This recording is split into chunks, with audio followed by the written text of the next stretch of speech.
À partir de demain s'ouvrira à Paris le 20e sommet France-Afrique. 49 pays africains seront représentés et la sécurité en Afrique sera un des grands thèmes des différentes réunions des chefs d'État ou de gouvernement, parmi lesquels le président de la République démocratique du Congo, M. Kabila. Il y a actuellement un lieu d'affrontement violent. C'est la région des Grands Lacs, à la limite du Congo et du Rwanda. Laurent Désiré Kabila utilise des anciens membres des forces armées rwandaises de l'ethnie Hutu pour combattre l'armée régulière du Rwanda.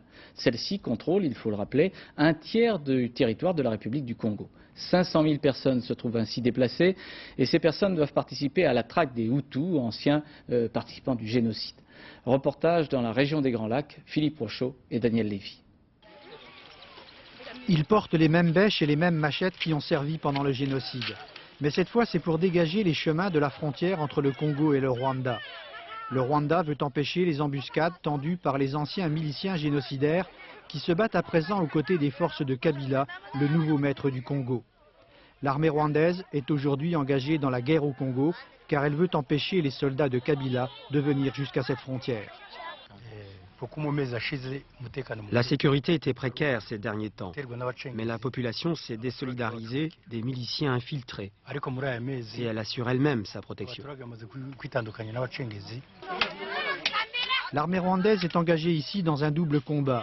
Convaincre les populations Hutus de ne plus collaborer avec les miliciens génocidaires réfugiés au Congo et lutter contre les hommes de Kabila qui veulent reconquérir les territoires perdus jusqu'aux frontières du Rwanda. Résultat, cette région des volcans est devenue la zone de déplacement de population la plus importante d'Afrique. 600 000 personnes regroupées dans des camps ou dans des villages comme celui de Moussa Sabana. Les organisations humanitaires viennent rarement ici à cause de l'insécurité. Seul le programme alimentaire mondial achemine parfois de la nourriture jusqu'à ce village. On a fui à cause des troubles provoqués par les infiltrés. Ils voulaient nous enrouler de force à leur côté, mais ici, on a retrouvé la sécurité. Une sécurité toute relative, car les anciens miliciens Hutus soutenus par Kabila ne sont qu'à quelques kilomètres d'ici.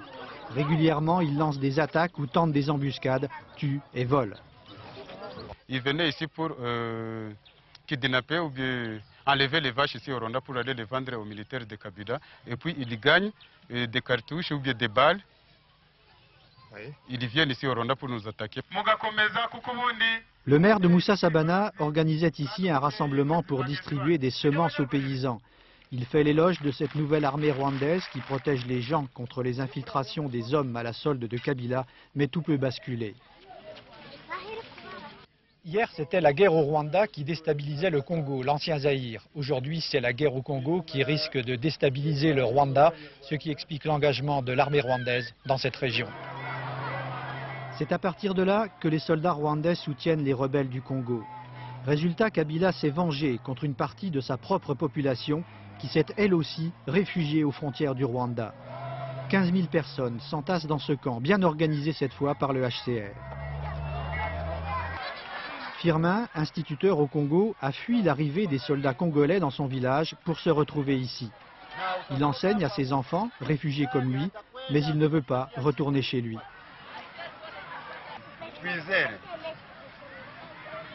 Ils nous ont massacrés, ils ont pillé et tué les gens, jusqu'à ce que nous n'avons plus tenu, nous n'avons plus eu le moyen de résister et nous avons plus fuité. La rébellion congolaise est née ainsi dans ces camps de réfugiés de l'Est du Congo qui ne veulent plus être contrôlés par les soldats de Kabila. Aujourd'hui, la rébellion soutenue par le Rwanda et l'Ouganda contrôle le tiers du pays. Elle s'estime en position de force pour négocier. Tout l'Est maintenant du pays, c'est nous qui contrôlons cela. Nous avons récemment encore pris Moba, qui était la dernière ville sur le lac Tanganyika qu'ils contrôlaient. Et nous avons pris Bumba, tout à fait au bord du fleuve, ce qui nous permet d'arriver un peu plus vite à Kinshasa. Les rebelles congolais et leurs alliés du Rwanda auront pourtant du mal à prendre Kinshasa. Mais ces populations de l'Est du Congo veulent au moins être représentées au sein du pouvoir, dans la capitale congolaise, et ne plus être méprisées par Kabila et ses hommes. Alors seulement, ces gens rentreront chez eux.